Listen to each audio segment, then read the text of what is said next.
Nagsimula na magsidatingan sa mga bus terminal ang mga magsisiuwian para sa Semana Santa.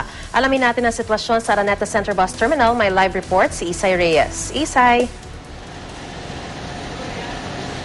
Maris, tuloy-tuloy nga ang pagdating ng mga pasaherong uuwi ng kanilang mga probinsya dito sa Araneta Center Bus Station. Pero alam mo, ang kinaganda nito ay hindi pa nagkakaroon ng build-up ng mga pasahero dahil sapat pa ang dami ng mga bumabiyaheng bus. Halo pa ang klase ng mga pasaherong bumabiyahe na pauwi ng probinsya dito. Ang ilan ay uuwi para sa Holy Week pero ang iba naman dahil kakatapos lang ng mga bata sa eskwela sa probinsya na sila magbabakasyon.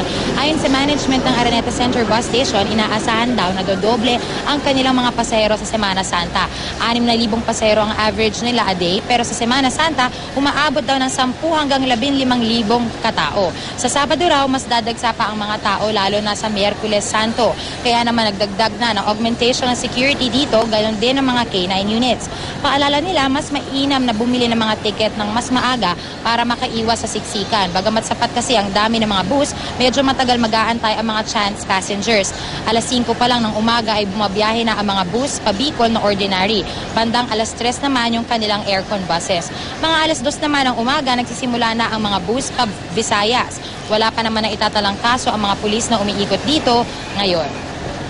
Maris, paalala lamang naman dun sa mga nais bumiyahe, mas maganda po na makabili na tayo ng ticket ahead of time. Bukas ang reservation dito ngayong araw na ito hanggang this coming weekend.